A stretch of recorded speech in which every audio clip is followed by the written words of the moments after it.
എല്ലാവർക്കും നമസ്കാരം. നമുക്ക് ഇന്നത്തെ പത്രവിശേഷങ്ങൾ നോക്കാം. അതിനു മുമ്പ് എല്ലാവർക്കും നല്ലൊരു ദിവസം ആശംസിക്കുകയാണ്. നമുക്ക് ദേശാഭിമാനി വെച്ച് തുടങ്ങാൻ പോകുന്നു. ഇതാണ് ഇന്ന് പുറത്തിറങ്ങിയ ദേശാഭിമാനി. ഇന്നത്തെ ദേശാഭിമാനിയുടെ പ്രത്യേകത അറിയണമെങ്കിൽ നമ്മൾ ഇന്നലത്തെ ദേശാഭിമാനി ഒന്ന് കാണണം. ഇന്നലെ പുറത്തിറങ്ങിയ ദേശാഭിമാനി പത്രത്തിന്റെ ഒന്നാം പുറമാണിത്. ഞാൻ ഇന്നലത്തെ മറ്റു പത്രങ്ങൾ കൂടി കാണിക്കുക കേട്ടോ. ഇന്നലത്തെ ദേശാഭിമാനിയുടെ തലക്കെട്ട് കുംഭമേളയിൽ ദുരന്തം 40 മരണം എന്നുള്ളതായിരുന്നു. ഇന്നലെ ദേശാഭിമാനി കൊടുത്ത മെയിൻ തലക്കെട്ട് എന്ന് പറയുന്നത്, മെയിൻ ഹെഡിങ് എന്ന് പറയുന്നത് കുംഭമേളയിൽ ദുരന്തം 40 മരണം എന്നായിരുന്നു.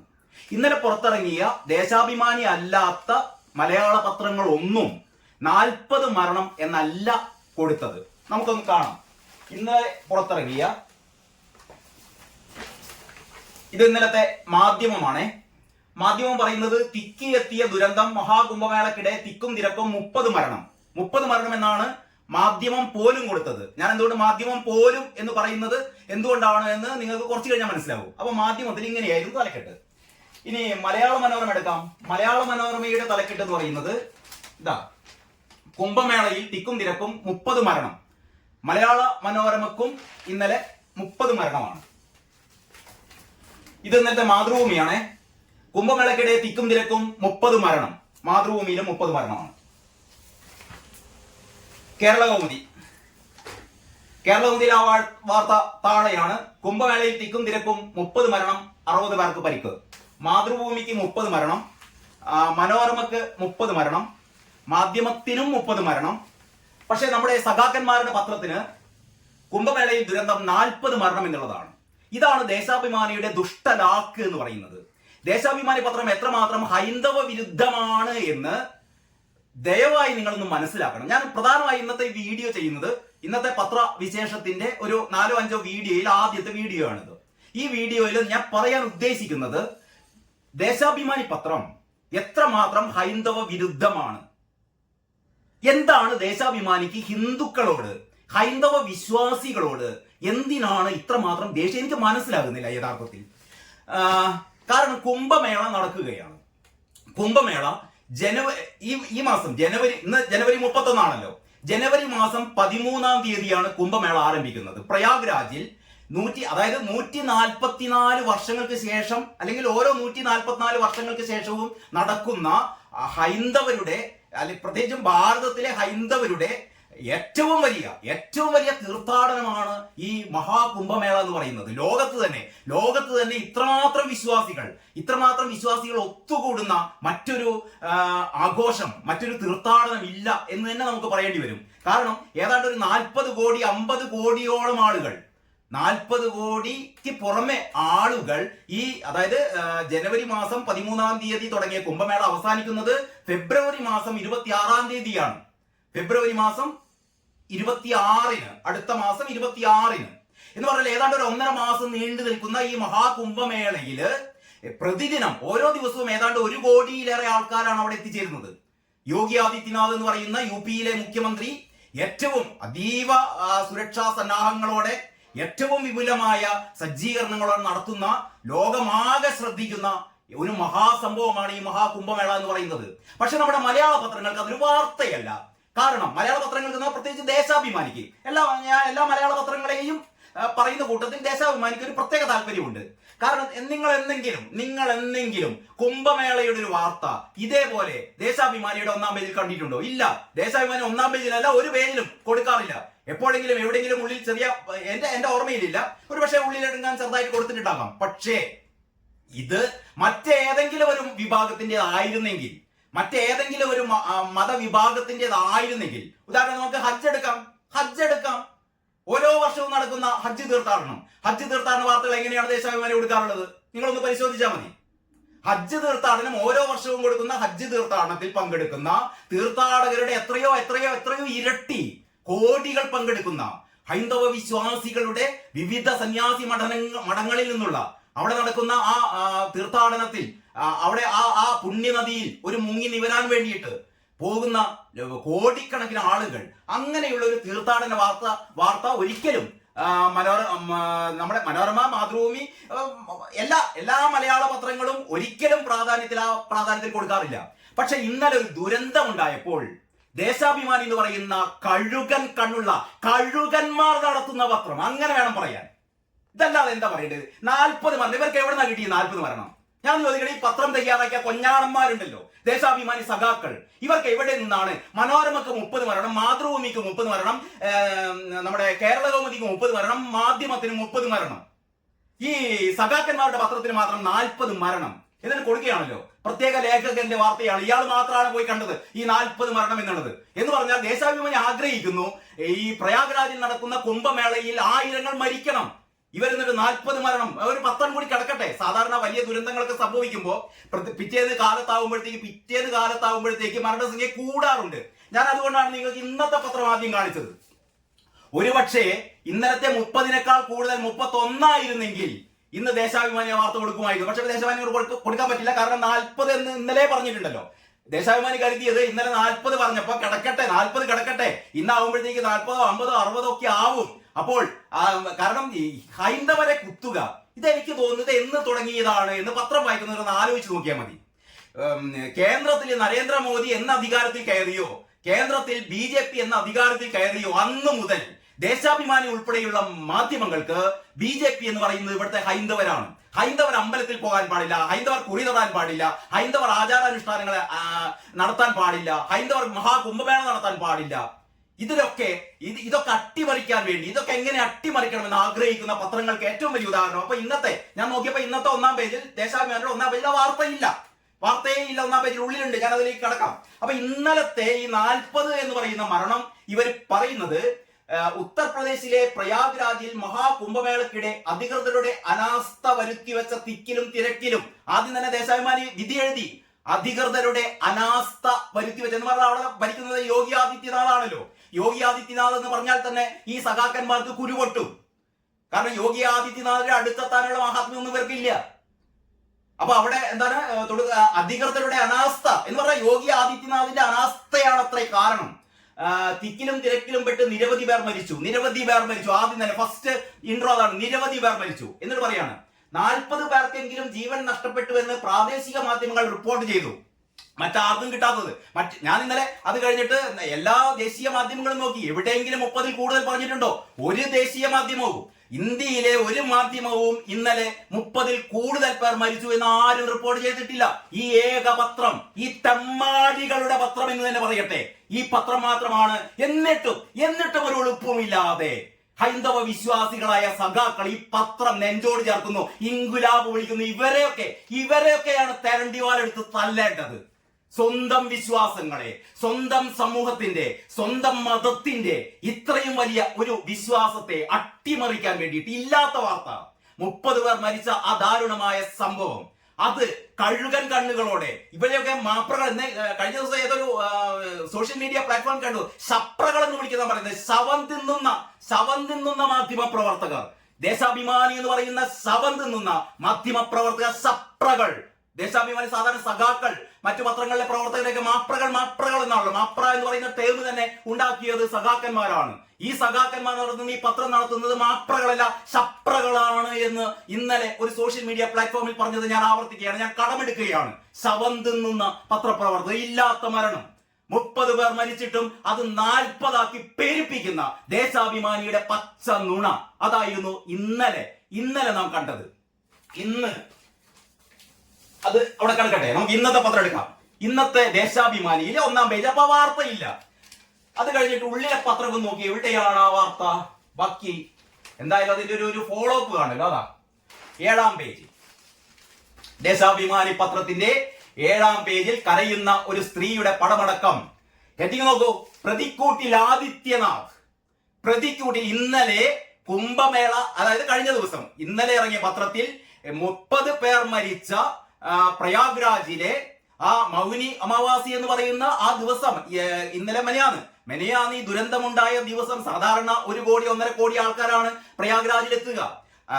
കഴിഞ്ഞ ദിവസം അവിടെ എത്തിയത് ഏതാണ്ട് 10 കോടി ആൾക്കാരാണ്. ഒരു 6-7.5 കോടി എന്നൊക്കെയാണ് ഔദ്യോഗിക കണക്ക്. ഒരു 10 കോടി തീർത്ഥാടകരെങ്കിലും എത്തിയിട്ടുണ്ടാവും കരുതുന്നു. നിങ്ങളൊന്ന് ആലോചിക്കണം, 10 കോടി തീർത്ഥാടകരെത്തുന്ന ഒരു തീർത്ഥാടന മഹാസംഗമം എന്ന് പറയുന്നത് ലോകത്ത് എവിടെ ഉണ്ടാവും? ഇത്തരം ഈ വലിയ ജനക്കൂട്ടം പങ്കെടുക്കുന്ന എത്ര സുരക്ഷാ സംവിധാനങ്ങൾ ഒരുക്കിയാലും അവിടെയൊക്കെ ഇത്തരത്തിലുള്ള അപകടങ്ങൾ സ്വാഭാവികമാണ്, നമുക്കറിയാം. ഞാനൊരു കാര്യം നിങ്ങളുടെ ശ്രദ്ധയിൽ ഓർമ്മപ്പെടുത്തുകയാണ്. ഈ പറയുന്ന ലോകത്തിലെ ഏറ്റവും വലിയ തീർത്ഥാടന മഹാമഹത്തിൽ കഴിഞ്ഞ ദിവസം 30 പേർ മരിക്കാനിടയായി. എങ്ങനെ മരിച്ചു എന്നൊക്കെ ഞാൻ വഴിയെ പറയുന്നുണ്ട് കേട്ടോ, അതിലേക്ക് ഞാൻ വരാം. നിങ്ങളൊന്ന് ഓർമ്മിക്കണം, 1990 വേണമെങ്കിൽ ഓൺലൈൻ നിങ്ങളുടെ ഗൂഗിൾ സെർച്ച് ചെയ്യുക. 1990 ഹജ്ജ് തീർത്ഥാടനം നടക്കുമ്പോൾ മെക്കയിലെ ഒരു തുരങ്കത്തിലൂടെ പോകുന്ന തീർത്ഥാടകർ തിക്കും തള്ളുമുണ്ടായിട്ട് 1464 പേരാണ് മരിച്ചത്. ഓർമ്മിക്കണം, മെക്കയിൽ ഹജ്ജ് തീർത്ഥാടനത്തിനിടെ 1464 പേർ 1990 മരിച്ചിരുന്നു. 2005 അവിടെ ഈ പിശാചിനെ കല്ലെറിയൽ ചടങ്ങിൽ തിക്കും തിരക്കും ഉണ്ടായിട്ട് മരിച്ചത് 564 പേരാണ്.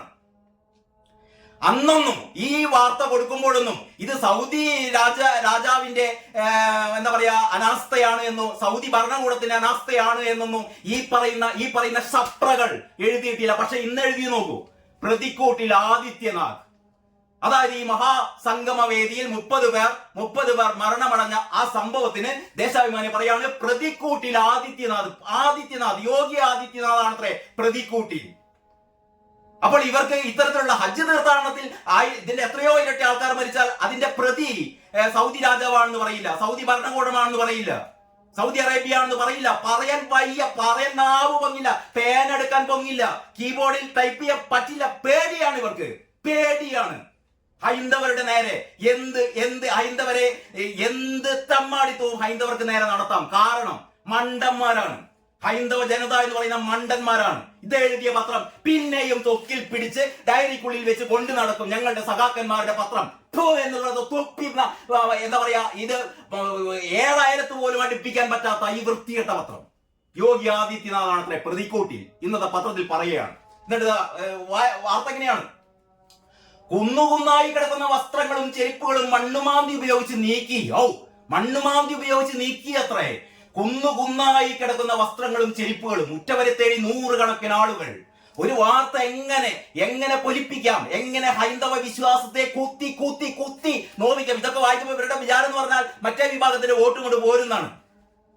മുസ്ലിം വിഭാഗത്തിന്റെ വോട്ട് പോരും എന്ന് പറയുന്ന ഒരു വിശ്വാസത്തിന്റെ പേരിലാണ് ഹൈന്ദവരെങ്ങനെ കുത്തുന്നത്.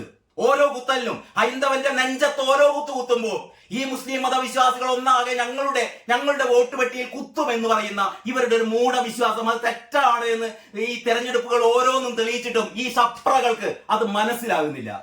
എന്നിട്ട് എഴുതുകയാണ്, ഉത്തർപ്രദേശിലെ പ്രയാഗ്രാജിൽ മഹാകുംഭമേളക്കിടെ നിരവധി പേർ കൊല്ലപ്പെട്ടതിന് പിന്നിൽ ഇന്നലെ 40 പേർ എന്ന് പറഞ്ഞു. ഇന്നലെ 40 പേർ എന്ന് പറഞ്ഞാൽ പച്ച കള്ളം എഴുതിയിട്ട് ഇന്ന് പറയാണല്ലോ നിരവധി പേർ കൊല്ലപ്പെട്ടതിന് പിന്നിൽ സംഘാടനത്തിലുണ്ടായ ഗുരുതര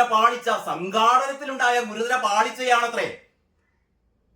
ഈ ഏതാണ്ട് 10 കോടി ജനങ്ങൾ പങ്കെടുക്കുന്ന ഈ തീർത്ഥാടനത്തില് ഒരു അനിഷ്ട സംഭവം ഉണ്ടായി. 30 പേർ മരണമടഞ്ഞു. അതെങ്ങനെയാണ് സംഭവിച്ചത്? മലയാള പത്രങ്ങൾ ഒന്നും കൊടുക്കില്ല, ദേശാഭിമാനി കൊടുക്കില്ല, മലയാള മനോരമ കൊടുക്കില്ല, മാതൃഭൂമി ഹൈന്ദവ വിശ്വാസികളുടെ പത്രമാണെന്നൊക്കെ പറയുന്നു. ചന്ദ്രേട്ടനാണ് അതിന്റെ സാരഥി എന്നൊക്കെ പറയുന്നു, പി വി ചന്ദ്രേട്ടൻ ക്ഷമിക്കണം. പക്ഷേ ഹിന്ദു വിരുദ്ധ വാർത്തകൾ കൊടുക്കാൻ ദേശാഭിമാനിക്കൊപ്പം മത്സരിക്കുകയാണ് ഇവിടുത്തെ മലയാള മനോരമയും മാതൃഭൂമിയും മാധ്യമവും. കേരളകൗമുദി മാത്രമാണ് അതിൽ നിന്ന് ഒരല്പം പിന്നോട്ട് നിൽക്കുന്നത്. ഞാൻ കേരളകൗമുദി നിങ്ങൾക്ക് കാണിച്ചു തരാം. കേരളകൗമുദി കുറെ സത്യങ്ങൾ കേരളകൗമുദി എഴുതിയിട്ടുണ്ട്. ഇന്നലെ ദേശീയ ടെലിവിഷൻ ചാനലുകൾ ഏറ്റവും പ്രധാനം അർണബ് ഗോസ്വാമിയുടെ റിപ്പബ്ലിക് ചാനൽ ഇന്നലെ അവിടെ ചില വീഡിയോ ദൃശ്യങ്ങൾ കാണിച്ചിരുന്നു കഴിഞ്ഞ ദിവസം. അതായത് പ്രയാഗ്രാജിൽ എങ്ങനെയാണ് ഈ അനിഷ്ട സംഭവം ഉണ്ടായത്? സ്വാഭാവികമായി ഉണ്ടായ ഒരു തിരക്കാണോ? കാരണം അല്ല എന്ന് വിചാരിക്കാൻ ഒരുപാട് കാരണങ്ങളുണ്ട്. കഴിഞ്ഞ 13-ാം തീയതി മുതൽ ജനുവരി മാസം 13-ാം തീയതി മുതൽ കോടികൾ ഒഴുകുകയാണ് പ്രയാഗ്രാജിലേക്ക്. അന്നൊന്നുമില്ലാത്ത ഈ ഒരു ദുരന്തം ഇന്നലെ ഈ മൗനി അമാവാസി ദിനമായ ഈ സ്നാനഘട്ടത്തിൽ മുങ്ങിത്താഴേണ്ട ആ ദിവസമായ കഴിഞ്ഞ ദിവസം എങ്ങനെ സംഭവിച്ചു? എങ്ങനെയാണ് തിക്കും തിരക്കും ഉണ്ടായത്? അവിടെ ആയിരക്കണക്കിന് സുരക്ഷാ ക്യാമറകള്, ആയിരക്കണക്കിന് സുരക്ഷാ ഉദ്യോഗസ്ഥന്മാർ, മഫ്റ്റീനും അല്ലാതെയുമുള്ള RPF സംഘം, ആയിരക്കണക്കിന് RPF അണിനിരത്തിയിട്ടുണ്ട്. അത്രയും വലിയ സുരക്ഷാ സന്നാഹമാണ് അവിടെ ഏർപ്പെടുത്തിയത്. എവിടെ എങ്ങനെയാണ് ഈ തിക്കും തിരക്കും ഉണ്ടായത്? ഈ ചില ദേശീയ മാധ്യമങ്ങൾ കാണിക്കുന്നത് അവിടുത്തെ ഇന്ന് മലയാളത്തിൽ ഞാൻ നോക്കിക്കഴിഞ്ഞപ്പോ എന്റെ സുഹൃത്തായ വടയാർ സുനിലൊക്കെ സാന്നിധ്യം വഹിക്കുന്ന ABC ചാനലുണ്ട്. സോഷ്യൽ മീഡിയയിൽ ഏറ്റവും എന്താ പറയാ ഏറ്റവും പ്രമുഖമായ social media platform ABC channel. അവര് കാണിച്ചിരുന്നു, അർണാബ് ഗോസ്വാമിയുടെ ചാനലിൽ കാണിച്ചിരുന്നു. ഞാൻ നേരത്തെ പറഞ്ഞു, ഇവരൊക്കെ കാണിച്ച ഏറ്റവും പ്രധാനപ്പെട്ട സംഭവം എന്ന് പറഞ്ഞാൽ ഒരു 10 അംഗ സംഘം അവിടെ എത്തിയിരുന്നു എന്ന് പറഞ്ഞാൽ പ്രയാഗ്രാജിലെ കുംഭമേള അട്ടിമറിക്കാൻ വേണ്ടിയിട്ട് ഒരു 10 അംഗ സംഘം അവിടെ എത്തിച്ചേരുകയുണ്ടായി. ചുവന്ന കൊടികളുമായി 10 അംഗ സംഘം. ആ ചുവന്ന കൊടികളിൽ അരിവാൾ ചുറ്റിയ നക്ഷത്രം ഉണ്ടായിരുന്നോ എന്നാണ് യോഗി ആദിത്യനാഥ് ഇനി പരിശോധിക്കാൻ വേണ്ടി പോകുന്നത്. കാരണം മൂന്നംഗ ജുഡീഷ്യൽ കമ്മീഷനെ നിയമിച്ചിട്ടുണ്ട്. ഈ ദുരന്തം എങ്ങനെ സംഭവിച്ചു എന്നറിയാൻ വേണ്ടിയിട്ട് യോഗി ആദിത്യനാഥ് 3 അംഗ ജുഡീഷ്യൽ അന്വേഷണ കമ്മീഷനെ നിയമിച്ചിരിക്കുകയാണ്. 1 മാസത്തിനകം ഇവർ ഇതിന്റെ റിപ്പോർട്ട് കൊടുക്കുമെന്നാണ് പറയുന്നത്. നമുക്ക് കാത്തിരുന്ന് കാണാം എന്താണ് സംഭവിച്ചതെന്ന്. അവിടെ ആയിരക്കണക്കിന് CCTV ക്യാമറകളുണ്ട്. ഓരോ ചലനവും ഒപ്പിയെടുക്കാനുള്ള ക്യാമറ കണ്ണുകൾ ഉണ്ടായിരുന്നു. ആരാണ് അവിടെ തിക്കും തിരക്കും സൃഷ്ടിച്ചത്? ഒരു 10 അംഗ സംഘം അവിടെ മനഃപൂർവ്വം തിക്കും തിരക്കും ഉണ്ടാക്കി ചുവന്ന കൊടികളുമായി എത്തിയവരായിരുന്നു. ഇത് ഞാൻ പറയുന്നതല്ല, ദേശീയ മാധ്യമങ്ങളിൽ ഇന്നലെ പ്രക്ഷേപണം ചെയ്ത വീഡിയോ ക്ലിപ്പിങ്ങുകളുണ്ട്. അവിടുത്തെ ഗ്രാമീണരായ ആൾക്കാർ പറയുന്നു, തീർത്ഥാടകർ പറയുന്നു, സ്ത്രീകൾ ഉൾപ്പെടെ പറയുന്നു. എന്നിട്ട് അവരിൽ ഒരാൾ ബെൽറ്റൂരി അടിച്ചു അത്രേ. നിങ്ങളൊന്ന് ആലോചിച്ച് നോക്കണം. ആയിരക്കണക്കിന് തീർത്ഥാടകർ കൂടി നിൽക്കുന്ന ആ സ്ഥലത്ത്. കാരണം ഈ സ്നാനഘട്ടിന്റെ തൊട്ടു മുമ്പ് തീരത്ത് ആയിരക്കണക്കിന് ആൾക്കാർ കിടന്നുറങ്ങുകയാണ് ആ പ്രത്യേക മുഹൂർത്തത്തിന് വേണ്ടിയിട്ട്, ഈ നദിയിൽ മുങ്ങിത്താഴാൻ വേണ്ടിയിട്ട്. ആ സമയത്ത് ഉച്ചഭാഷിണികളിലൂടെ നിരന്തരം ആ പ്രയാഗ്രാജിലെ SP തന്നെ അദ്ദേഹം നേരിട്ട് തന്നെ അഭ്യർത്ഥിക്കുന്നുണ്ട് ആളുകളോട്, നിങ്ങളുടെ സുരക്ഷ ശ്രദ്ധിക്കണം, കിടന്നുറങ്ങരുത്, എഴുന്നേൽക്കണം എന്നൊക്കെ വിളിച്ചു പറയുന്നുണ്ട്. അപ്പോഴാണ് പുറത്ത് കൂട്ടം കൂടി നിന്ന ആളുകൾക്കിടയിൽ ഒരു 10 അംഗ സംഘം കുഴപ്പം സൃഷ്ടിക്കുന്നത് അത്രേ. ചുവന്ന കൊടികളുമായി എത്തിയ 10 അംഗ സംഘം. ഇതാരാണ്? ഇവിടുത്തെ കമ്മ്യൂണിസ്റ്റ് തീവ്രവാദികളല്ലാതെ ആരാണ് ചുവന്ന കൊടിയുമായി എത്തുക? ഏതെങ്കിലും സന്യാസി സംഘം, പ്രയാഗ്രാജിലെത്തുന്ന ഏതെങ്കിലും സന്യാസി സംഘത്തിന്റെ കയ്യിൽ കാവിക്കൊടിക്ക് പകരം ചുവന്ന കൊടി ഇല്ല. അങ്ങനെ ഒരു സംഭവമില്ല. അവിടെ ചുവന്ന കൊടികളുമായി എത്തിയത് ആരാണ്? ഇവിടുത്തെ കമ്മ്യൂണിസ്റ്റ് തീവ്രവാദികളാണോ? ഇതാണ് യോഗി ആദിത്യനാഥ് ഏർപ്പെടുത്തിയ ജുഡീഷ്യൽ കമ്മീഷൻ അന്വേഷിക്കാൻ വേണ്ടി പോകുന്നത്, അല്ലെങ്കിൽ അന്വേഷിച്ചു കൊണ്ടിരിക്കുന്നത്. അന്വേഷണം തുടങ്ങിക്കഴിഞ്ഞു. എന്നിട്ട് അതിലൊരാൾ ബെൽറ്റൂരിയെടുത്ത് അടിക്കുകയായിരുന്നു അത്രേ. നിങ്ങൾ ആലോചിച്ചോണം, ബെൽറ്റൂരിയെടുത്ത ആളുകളെ അടിക്കുന്നു. അപ്പോഴത്തേക്ക് ആൾക്കാർ പരക്കം പായുന്നു. അങ്ങനെ ഓടിയ അല്ലെങ്കിൽ ചിതറിയോടിയ ആളുകൾ ആൾക്കാർക്ക് മേലെ വീണ് ഇവർ ശരിക്ക് എനിക്ക് തോന്നുന്നത് ഇവർ പ്ലാൻ ചെയ്തത് ഈ 30 പേരെ അവിടെ മരണമടഞ്ഞുള്ളൂ എന്നത് നമുക്ക് ആശ്വസിക്കാവുന്ന ഒരു കാര്യമാണ്. യഥാർത്ഥത്തിൽ ഇത്തരത്തിലുള്ള അക്രമി സംഘം പ്ലാൻ ചെയ്തത് ആയിരക്കണക്കിന് ആളുകളുടെ കൂട്ടക്കൊലയായിരുന്നു. ഇതാ വരാൻ പോകുന്ന ദിവസങ്ങൾ നമുക്ക് കാണാം. ഈ ജുഡീഷ്യൽ അന്വേഷണ കമ്മീഷൻ കൃത്യമായി അന്വേഷിക്കുകയാണെങ്കിൽ വരാൻ പോകുന്ന എത്ര ആയിരങ്ങളെ അവിടെ കൂട്ടക്കൊല ചെയ്യാൻ, നദിയിലെ ആൾക്കാർ ഒന്നിച്ച് നദിയിലേക്ക് വീഴുന്ന നദിയിലൂടെ ഒഴുകിപ്പോകുന്ന ഒരു മഹാദുരന്തം ഉണ്ടാക്കാൻ വേണ്ടിയിട്ട് ആരാണ് അവിടെ എത്തിച്ചേർന്ന ഈ 10 അംഗ സംഘം? ആരാണ് ബെൽറ്റൂരി അടിച്ചത്? എന്തായിരുന്നു ഇവരുടെ ഉദ്ദേശം? ഇവർ എവിടെ നിന്നാണ്, ഏത് സംസ്ഥാനത്ത് നിന്നാണ് ഇവർ പുറപ്പെട്ടത്? ആരാണ് ഇവർക്ക് പിന്നിൽ? ഏതെങ്കിലും അന്താരാഷ്ട്ര ഇസ്ലാമിക തീവ്രവാദികളാണോ? അതല്ലെങ്കിൽ കമ്മ്യൂണിസ്റ്റ് തീവ്രവാദികളാണോ? ഇതൊക്കെ അന്വേഷിക്കേണ്ടതല്ലേ? ഇതൊക്കെയാണ് അന്വേഷിക്കാൻ വേണ്ടിയിട്ട് ജുഡീഷ്യൽ കമ്മീഷൻ പോകുന്നത്. യോഗി ആദിത്യനാഥ് കഴിഞ്ഞ ദിവസം പറഞ്ഞു, ഇതിന്റെ പിന്നിൽ ആരെങ്കിലും ഉണ്ട് എന്ന് മനസ്സിലായാൽ, ഇത് കരുതി കൂട്ടി പ്രവർത്തിച്ചതാണെന്ന് മനസ്സിലായാൽ 7 തലമുറ, അങ്ങനെ തന്നെയാണ് യോഗി ആദിത്യനാഥ് പറഞ്ഞത്, അത് ചെയ്തവരുടെ 7 തലമുറ അനുഭവിക്കുമെന്നാണ് പറഞ്ഞത്. അറിയാലോ യോഗി ആദിത്യനാഥിന്റെ കാര്യം? അക്രമികളെ ഒരു വിചാരണയും കൂടാതെ വെടിവെച്ച് കൊല്ലുന്ന, അവരുടെ ഭവനങ്ങൾ മറ്റേ JCB ഇട്ടിട്ട് തച്ച് തകർക്കുന്ന, അടിച്ച് നിരപ്പാക്കുന്ന ആ രീതിയിൽ ഇത്തരത്തിലുള്ള അക്രമികൾ ആരെങ്കിലും ഇതിന് പിന്നിൽ പ്രവർത്തിച്ചിട്ടുണ്ടെങ്കിൽ അവരെ 7 തലമുറ അവരുടെ കണ്ണീർ തോരില്ല എന്നാണ് യോഗി ആദിത്യനാഥ് കഴിഞ്ഞ ദിവസം പറഞ്ഞത് കേട്ടോ. ദേശാഭിമാനക്കാരൻ മറക്കണ്ട, ഇവിടുത്തെ സഖാക്കൾ മറക്കണ്ട, ഇവിടുത്തെ ഒരു പത്രക്കാരും മറക്കണ്ട. യഥാർത്ഥത്തിൽ ഈ മഹാകുംഭമേളയുടെ വാർത്ത 13 ജനുവരി 13 തുടങ്ങുകയാണെങ്കിൽ ഒരു ജനുവരി ആദ്യത്തെ ആഴ്ച തന്നെ ഇതിന്റെ വാർത്തകൾ കൊടുത്തു തുടങ്ങുമായിരുന്നു പണ്ടൊക്കെ. അങ്ങനെയായിരുന്നു ഏറ്റവും വലിയ തീർത്ഥാടനമൊക്കെ ഉണ്ടാവുമ്പോൾ. ഇനി ഞാൻ ഈ ദുരന്തത്തിന്റെ കാര്യം പറഞ്ഞു, 30 പേർ മരിച്ച കാര്യം പറഞ്ഞു. നിങ്ങൾക്ക് ഓർമ്മയുണ്ടോ? ശബരിമലയിൽ ഒരു മഹാദുരന്തം ഉണ്ടായിരുന്നു വർഷങ്ങൾക്ക് മുമ്പ്. അവിടെ മരിച്ചതിന്റെ 4-5 ഇരട്ടി ആൾക്കാരായിരുന്നു. എന്ന് പറഞ്ഞാൽ ഏത് വലിയ തീർത്ഥാടന ആഘോഷങ്ങളിലും ഇത്തരത്തിലുള്ള എത്ര ശ്രമിച്ചു കഴിഞ്ഞാലും ഇത്തരത്തിലുള്ള ദുരന്തങ്ങൾ ഉണ്ടാവും. അപ്പോൾ ആ ദുരന്തങ്ങൾ ഉണ്ടാവുമ്പോൾ പ്രതികൂട്ടിൽ ആദിത്യനാഥ് എന്നല്ല ചപ്രകളെ പറയേണ്ടത് എന്നാണ് ഞാൻ പ്രധാനമായിട്ടും ഈ വീഡിയോ ചെയ്യുന്നത് ഈ ഒറ്റ കാരണം കൊണ്ടാണ്. ഇതാ ദേശാഭിമാനിക്കാരന്റെ ഹൈന്ദവ ജനതയുടെ നെഞ്ചത്ത് കയറിയിട്ട് നെഞ്ചത്ത് കടാറയിറക്കുന്ന രീതിയിലുള്ള പത്രപ്രവർത്തനം. എന്നിട്ടും ഒരു എളുപ്പമില്ലാതെ ഇവിടുത്തെ ഞാൻ ഇവിടെ എന്താ പറയാ വർഗീയത പറയല്ല, വർഗീയത പറയുന്നതാണ് എന്ന് നിങ്ങൾക്ക് തോന്നുന്നുണ്ടെങ്കിൽ അങ്ങനെ കണക്കാക്കിക്കോ, ഒരു പുല്ലുമില്ല. ഇതാണ് വർഗീയതെങ്കിൽ ഇത് വർഗീയതയെ കണക്കൂട്ടിക്കോ. പക്ഷെ ഒരു മതവിഭാഗത്തെ വെറും എന്താ പറയാ പുല്ലിന് സമാനമായിട്ട് മാറ്റി നിർത്തിക്കൊണ്ട് ഞങ്ങൾക്ക് ഇവിടെ എന്താ പറയാ ഹജ്ജ് തീർത്ഥാടനവും അല്ലെങ്കിൽ ഹജ്ജ് തീർത്ഥാടനവും ഇവിടെ മുസ്ലിം മതവിഭാഗവും മാത്രം മതി, നിങ്ങളൊക്കെ പോയി പുല്ല് തിന്നിനടാ എന്ന് ദേശാഭിമാനി പറയുകയാണ് ഇവിടുത്തെ ഹൈന്ദവ വിഭാഗത്തോട്. ഇല്ലാത്ത മരണസംഖ്യ 30 പേർ മരിച്ചിട്ട് 40 പേർ ഇവർ ആഗ്രഹിക്കുകയാണ് ഈ 40 പേർ വരെ 40,000 പേർ മരിച്ചെങ്കിൽ അത്ര നന്നായിരുന്നു എന്ന് ഈ ശവം തിന്നുന്ന കഴുകന്മാർ ആഗ്രഹിച്ചിട്ടുണ്ടാകും. അപ്പോൾ ഇവിടെ പ്രയാഗ്രാജിൽ നടന്ന ഏറ്റവും വലിയൊരു അട്ടിമറി നമുക്ക് കാത്തിരിക്കാം. ജുഡീഷ്യൽ കമ്മീഷന്റെ റിസൾട്ട് വരട്ടെ. എന്താണ് അവിടെ സംഭവിച്ചതെന്ന് അറിയാനുള്ള ആകാംക്ഷ നമുക്ക് ഓരോരുത്തർക്കും ഉണ്ട്. വെറുതെ ഒരു തിക്കും തിരക്കും ഉണ്ടാക്കിയതല്ല, ഇത് മനഃപൂർവ്വം ആരോ തിക്കും തിരക്കും ഉണ്ടാക്കിയതാണ് ഹൈന്ദവ ജനവിഭാഗത്തിന്റെ മനസ്സിൽ തീ കോരിയിടാൻ വേണ്ടിയിട്ട്. അല്ലാതെ ഇത്തരത്തിലുള്ള ഒരു വലിയൊരു ഒരു തീർത്ഥാടനം നടക്കുമ്പോൾ 30 പേർ മരിച്ചു എന്നുള്ളത് ഏത് മരണവും നമുക്ക് സങ്കടകരമായ കാര്യമാണ്. പക്ഷേ എന്തൊക്കെ മുൻകരുതലുകൾ എടുത്തു കഴിഞ്ഞാൽ ഞാനതാ പറഞ്ഞത് നേരത്തെ, ഈ ഹജ്ജ് തീർത്ഥാടന വേളയിൽ 1500 പേർ മരിച്ചതും അതിന്റെ ഏതാനും വർഷങ്ങൾ കഴിഞ്ഞിട്ട് വീണ്ടും ഒരു 500-ലധികം പേർ മരിച്ചതും ഇതൊന്നും ഞാൻ ഇവരുടെ ഒരു ശ്രദ്ധക്കുറവ് എന്നല്ല പറയുന്നത്. ഇത്തരത്തിലുള്ള നിരവധിയായ തീർത്ഥാടകർ ഒരുമിച്ച് വരുമ്പോൾ ഇത്തരത്തിലുള്ള ദുരന്തങ്ങൾ ഉണ്ടാകാറുണ്ട്. പക്ഷെ ഇവിടെ പ്രയാഗ്രാജിൽ മാത്രമാണ് ദുരന്തം. ഇതൊരു ഹൈന്ദവ തീർത്ഥാടനം ആയതുകൊണ്ട് മാത്രമാണ് ദുരന്തം. അവിടെ ഭരിക്കുന്നത് പിണറായി വിജയനായിരുന്നുവെങ്കിൽ ദുരന്തം ഉണ്ടാകില്ലായിരുന്നു. അവിടെ ഭരിക്കുന്നത് സ്റ്റാലിൻ ആയിരുന്നെങ്കിൽ ദുരന്തം ഉണ്ടാകില്ലായിരുന്നു. അവിടെ ഭരിക്കുന്നത് കെജ്രിവാൾ ആയിരുന്നെങ്കിൽ ദുരന്തം ഉണ്ടാവില്ലായിരുന്നു. അവിടെ ഭരിക്കുന്നത് മമതാ ബാനർജി ആണെങ്കിൽ ദുരന്തം ഉണ്ടാവില്ലായിരുന്നു.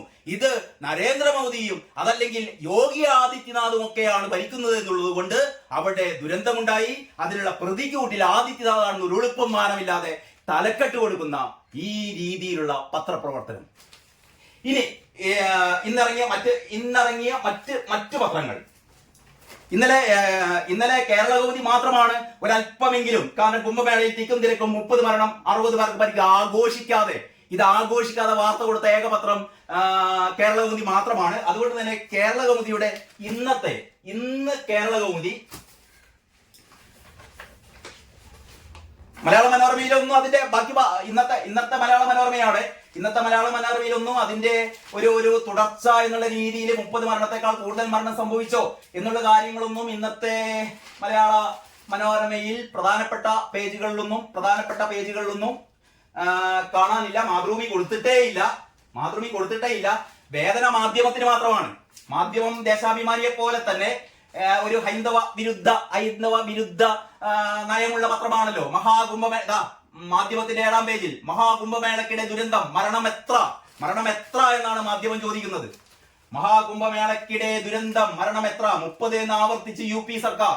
ബന്ധുക്കളെ കാണാനില്ലെന്ന് പരാതി. 58 മൃതദേഹങ്ങൾ മോർച്ചറിയിൽ കണ്ടെന്ന് ഏതൊരു പ്രാദേശിക ചാനൽ പറയുന്നത്ര അവിടെ 58 മൃതദേഹങ്ങൾ ഒരു മോർച്ചറിയിൽ കണ്ടു എന്ന്. അതാണ് പൊക്കിപ്പിടിച്ചുകൊണ്ടുവന്നത് മാധ്യമം. ഇത് ഹജ്ജ് തീർത്ഥാടന വേളയിലാണെങ്കിൽ മാധ്യമം ഇങ്ങനെ പറയില്ലല്ലോ. എന്താ പറയാ, മരണ സർട്ടിഫിക്കറ്റ് നൽകിയില്ലെന്ന് ബംഗാളി കുടുംബങ്ങൾ എന്നൊക്കെ പറഞ്ഞിട്ട് 58 മൃതദേഹങ്ങൾ ആശുപത്രി മോർച്ചയിൽ കണ്ടു എന്ന് 4 PM ന്യൂസ് നിങ്ങൾ ആരും കേട്ടിട്ടുണ്ടോ? 4 PM news network channel report ചെയ്തു. ദേശീയ മാധ്യമങ്ങൾ മുഴുവൻ, അന്താരാഷ്ട്ര മാധ്യമങ്ങൾ മുഴുവൻ റിപ്പോർട്ട് ചെയ്തതാണ്. അപ്പോഴാണ് 4 PM ന്യൂസ് എന്ന് പറയുന്ന ഏതോ ഒരു പന്ന ന്യൂസ് ചാനൽ അവിടെ 58 മരണം അവിടെ സംഭവിച്ചു എന്ന് നമ്മുടെ മാധ്യമം കൊടുത്തത്. ദേശാഭിമാനിയുടെ മൂട്ട് കെട്ടാൻ വേണ്ടിയിട്ട് വേറൊരു പത്രം മാധ്യമം.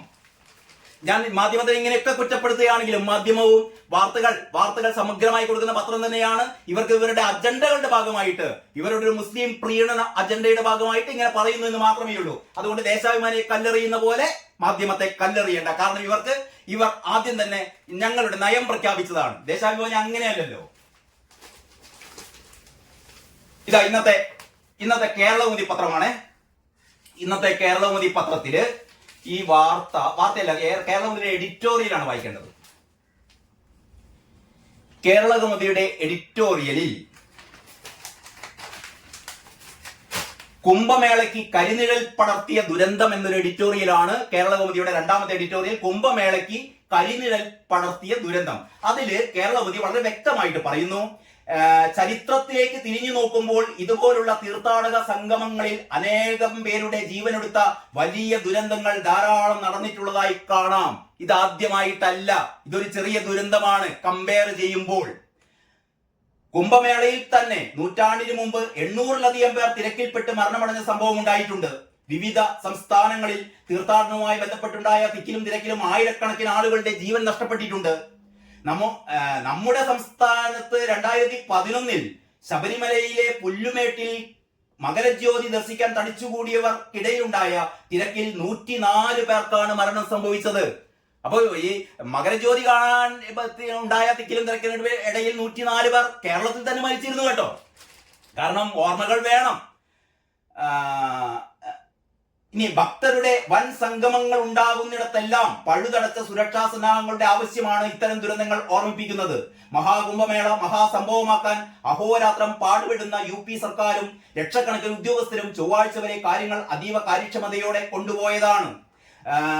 കുംഭമേള കലക്കാൻ വിധ്വംസക ശക്തികൾ പ്രവർത്തിക്കുന്നുണ്ടെന്ന് ഇതിനിടയിൽ കിംവദന്തികൾ പരന്നതാണ്. കേരളകൗമുദി ഇങ്ങനെ വളഞ്ഞ വഴിക്ക് ഞാൻ നേരത്തെ പറഞ്ഞ കാര്യങ്ങൾ തന്നെയാണ് കേരളകൗമുദി എഡിറ്റോറിയൽ പറയുന്നത്. ഇങ്ങനെയാണ് പറയുന്നത്, കുംഭമേള കലക്കാൻ വിധ്വംസക ശക്തികൾ പ്രവർത്തിക്കുന്നുണ്ട് എന്ന് ഇതിനിടയിൽ കിംവദന്തികൾ പരന്നതാണ്. കിംവദന്തികളല്ല, ഞാൻ നേരത്തെ പറഞ്ഞത്. ഇത് പറയുന്ന വീഡിയോ ക്ലിപ്പിങ്ങുകൾ വളരെ വ്യക്തമായ അവിടുത്തെ ഗ്രാമീണരായ തീർത്ഥാടകര്, അവിടുത്തെ സ്ത്രീകള് ഒക്കെ വിളിച്ചു പറയുന്നതാണ് നമ്മൾ കേട്ടത്.